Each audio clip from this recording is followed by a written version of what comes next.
السلام علیکم ورحمۃ اللہ وبرکاتہ۔ اعوذ باللہ من الشیطان الرجیم، بسم اللہ الرحمن الرحیم۔ والعصر ان الانسان لفی خسر الا الذین آمنوا وعملوا الصالحات وتواصوا بالحق وتواصوا بالحق وتواصوا بالصبر۔ صدق اللہ العلی العظیم۔ رب اشرح لی صدری ویسر لی امری واحلل عقدۃ من لسانی یفقہوا قولی رب زدنی علما۔ زمانے کی قسم، انسان در حقیقت بڑے خسارے میں ہے، سوائے ان لوگوں کے جو ایمان لائے اور نیک اعمال کرتے رہے اور ایک دوسرے کو حق کی نصیحت اور صبر کی تلقین کرتے رہے۔ سورۃ العصر کی تفسیر کا سلسلہ الحمدللہ جاری ہے۔ اس سے پہلے 9 حصوں میں مطالعہ ہمارا الحمدللہ ہو چکا۔ اب آگے اختتامی آیات میں اختتامی میٹر وتواصوا بالحق وتواصوا بالصبر کے تعلق سے انشاءاللہ چند نکات سے ہم سمجھیں گے۔ جیسا کہ گزشتہ ہمارے مطالعے میں بات بارہ آ رہی ہے کہ یہ ایک ایسی جامع اور مختصر صورت ہے جس میں چند نپے تلے الفاظ میں معنی کی ایک دنیا بھر دی گئی، جس کو بیان کرنے کا حق ایک پوری کتاب میں بھی مشکل سے ادا کیا جا سکتا۔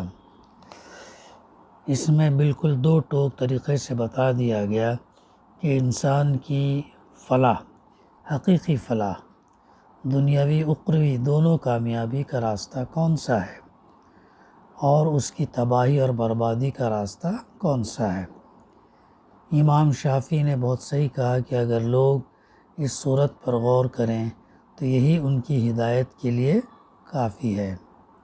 صحابہ کرام کی نگاہ میں اس کی اہمیت کیا تھی، اس کا اندازہ اس بات سے کیا جا سکتا کہ حضرت عبداللہ بن حسن الدارمی کی روایت کے مطابق اصحاب رسول صلی اللہ علیہ وسلم میں سے جب 2 آدمی ایک دوسرے سے ملتے تو اس وقت تک جدا نہ ہوتے جب تک ایک دوسرے کو سورہ عصر نہ سنا لیتے۔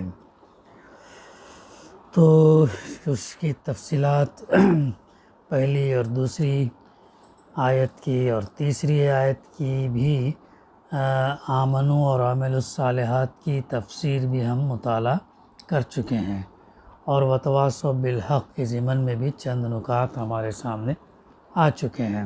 بہرحال دونوں یہ وتواصوا بالحق اور وتواصوا بالصبر دراصل یہ 2 صفات جو ہیں یہ اجتماعی صفات ہیں، اور اس معاشرے کے ہر فرد کو اپنی ذمہ داری محسوس کرنی چاہیے کہ وہ معاشرے کو بگڑنے نہ دے۔ اس لیے اس کے تمام افراد پر یہ فرض عائد ہوتا ہے کہ وہ ایک دوسرے کو حق اور صبر کی تلقین کریں۔ تو یہ ہے اس کا، اور اس صورت میں جو ہے یہ بات ہمارے سامنے ذہن میں رہنا چاہیے کہ اللہ تعالیٰ اس صورت کے ذریعے سے ہم کو یہ بھی بتایا کہ ہم تجزیہ کریں تو معلوم ہوتا کہ اکثر بیشتر دنیا میں کسی انسان کی کامیابی کے جو معیارات معروف ہیں ان میں کیا ہے؟ دولت اور ثروت ہے، حیثیت وجاہت ہے، شہرت اور ناموری ہے، یا کاروبار اور جائیداد ہے۔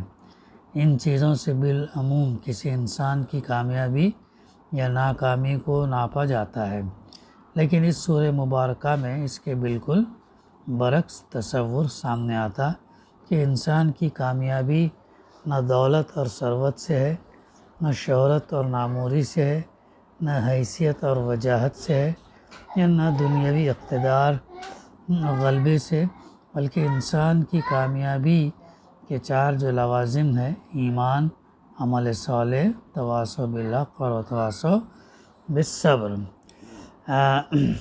گویا اگر کسی انسان کے پاس نہ 2 وقت پیٹ بھرنے کے لیے کچھ موجود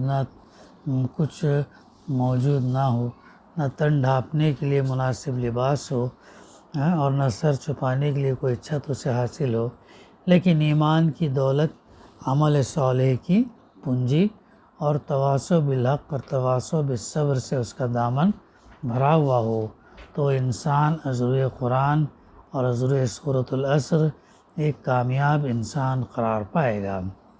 اس کے برعکس کسی کے پاس چاہے نمرود اور فرعون کی سی بادشاہی ہو، قارون کا سا خزانہ ہو، یا دنیا کی دوسری تمام نعمتیں انتہائی کثرت اور بہتات کے ساتھ جمع ہو گئی ہوں، لیکن اگر وہ دولت ایمان سے محروم ہے، اعمال صالحہ کی پونجی سے دامن نہیں ہے، تو وہ تواصو بالحق اور تواصو بالصبر عاری ہے، تو وہ شخص عصر سورۃ العصر ناکام ہے اور خائب و خاسر اور نامراد ہے۔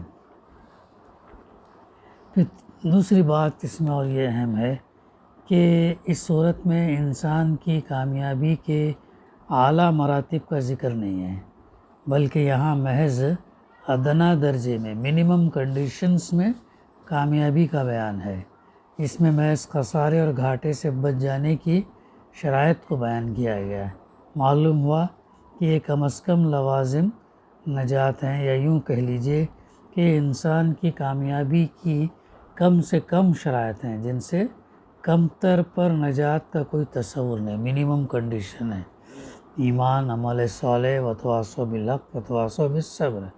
اس لیے کہ اگر یوں کہا گیا ہوتا کہ ان لوگوں کو بڑے اعلیٰ مراتب نصیب ہوں گے جن میں مذکورہ بالا چاروں صفات موجود ہوں گی، تو پھر امکانی طور پر یہ خیال ذہن میں آ سکتا ہے کہ کامیابی محض کے حصول اور ناکامی سے بچنے کے لیے اس سے کم تر پر قناعت بھی کی جا سکتی، یعنی 4 کی بجائے 2 شرائط کو پورا کرنے پر بھی ہلکے درجے کی کامیابی کی امید کی جائے۔ لیکن یہاں جو اسلوب اختیار کیا گیا، اس سے یہ بات بالکل واضح ہے کہ یہ انسان کی کامیابی کا کم سے کم منیمم تقاضا اور اس کی فوز و فلاح کے کم سے کم لوازم ہیں جو اس سورہ مبارکہ میں بیان ہوئے ہیں۔ پھر ابھی ہم یہ دیکھیں گے انشاءاللہ، تواصوا بالحق و تواصوا بالصبر۔ حق کا لفظ باطل کی ضد ہے اور بالعموم یہ 2 معنوں میں استعمال ہوتا ہے، ایک صحیح اور سچی اور مطابق عدل اور انصاف اور مطابق حقیقت بات، چاہے وہ عقیدہ ایمان سے تعلق رکھتی ہو یا دنیا کے معاملات سے۔ دوسرے، وہ حق جس کا ادا کرنا انسان پر واجب ہو، چاہے وہ خدا کا حق ہو یا بندوں کا حق یا خود اپنے نفس کا حق۔ بس ایک دوسرے کو حق کی نصیحت کرنے کا مطلب یہ ہے کہ اہل ایمان کا یہ معاشرہ ایسا بے حس نہ ہو کہ اس میں باطل سر اٹھا رہا ہو اور حق کے خلاف کام کیے جا رہے ہوں، مگر لوگ خاموشی کے ساتھ اس کا تماشا دیکھتے رہیں، بلکہ اس معاشرے میں یہ روح جاری اور ساری رہے کہ جب اور جہاں بھی باطل سر اٹھائے، کلمہ حق کہنے والے اس کے مقابلے میں اٹھ کھڑے ہوں، اور معاشرے کا ہر فرد صرف خود ہی حق پرستی اور راست بازی اور عدل و انصاف پر قائم رہنے اور حقداروں کے حقوق ادا کرنے پر اکتفا نہ کرے، بلکہ دوسروں کو بھی اس طرز عمل کی نصیحت کرے۔ یہ وہ چیز ہے جو معاشرے کو اخلاقی زوال اور انحطاط سے بچانے کی ضامن ہے۔ اگر یہ روح کسی معاشرے میں موجود نہ رہے تو وہ کیا ہوگا؟ وہ خسران، گھاٹے سے، نقصان سے نہیں بچ سکتا، اور اس خسران میں وہ لوگ بھی آخرکار مبتلا ہو کر رہتے ہیں جو اپنی جگہ پر حق پر قائم ہوں گے، مگر اپنے معاشرے میں حق کو پامال ہوتے دیکھتے رہیں گے۔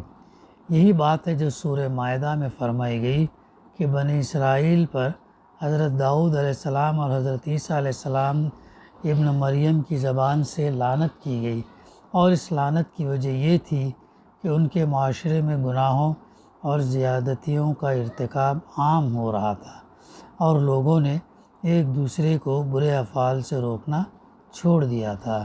پھر اسی بات کو سورہ اعراف میں اس طرح فرمایا گیا کہ بنی اسرائیل جب کھلم کھلا سبت یعنی سنیچر کے دن کے احکام کی خلاف ورزی کر کے مچھلیاں پکڑنی شروع کر دیں تو ان پر عذاب نازل کر دیا گیا، اور اس عذاب سے صرف وہی لوگ بچائے گئے جو اس گناہ سے روکنے کی کوشش کرتے تھے۔ یعنی اس میں 3 فرقے ہو گئے، ایک تو وہ جو کھلم کھلا اس کی مخالفت کرتا، دوسرا وہ گروہ تھا جو نیوٹرل تھا، تماشائی بن کر دیکھ رہا تھا، جس کا پلڑا بھاری ادھر جھکنے کے اس میں تھا۔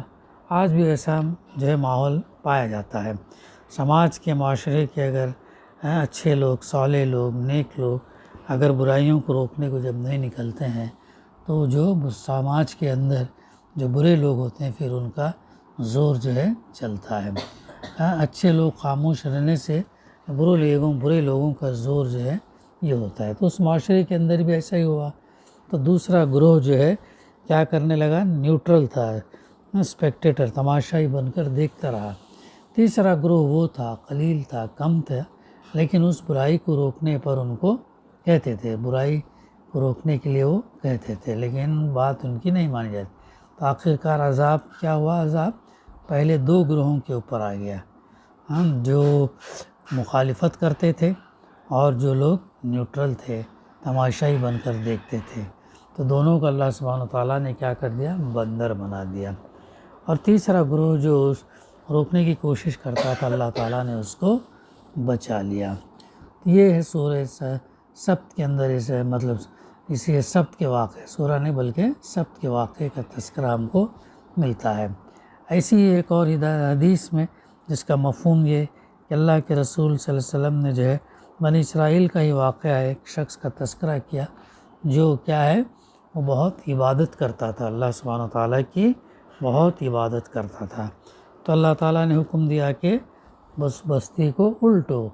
تو جبرائیل علیہ السلام اس کی گواہی جو ہے اللہ کے سامنے پیش کرتے ہیں کہ اے اللہ، فلاں فلاں بستی میں تو ایک ایسا بندہ ہے جو تیری عبادت پلک جھپکنے کی دیر سے میں بھی غافل نہیں رہتا، مسلسل وہ تیری کبریائی، تیری تعریف، تیری تسبیح کرتا ہے۔ تو کون گواہی دے رہے؟ جبرائیل علیہ السلام دے رہے۔ کہاں پر دے رہے؟ اللہ کے دربار میں دے رہے۔ تو اللہ سبحانہ وتعالیٰ جبرائیل علیہ السلام سے ارشاد فرماتا کہ الٹو اس بستی کو، پہلے اس پر اور پھر بعد میں اوروں پر۔ یعنی سماج میں، معاشرے میں برائی عام تھی، برائی پھیل رہی تھی، لیکن یہ شخص کیا تھا، اپنی تسبیحات میں، اپنی اس عبادت میں مشغول تھا۔ اس کی چہرے کی رنگت ذرہ برابر بھی نہیں تبدیل ہوئی جب وہ معاشرے میں ان چیزوں کو دیکھ رہا تھا۔ تو اللہ تعالیٰ کیا فرمایا، اسی لیے الٹو اس بستی کو، پہلے اس پر اور بعد میں اوروں پر۔ اوروں کا عمل تو بعد میں ہی ہوا، لیکن اس شخص نے جو ہے برائی کو روکنے کے لیے کچھ بھی کوشش نہیں کی۔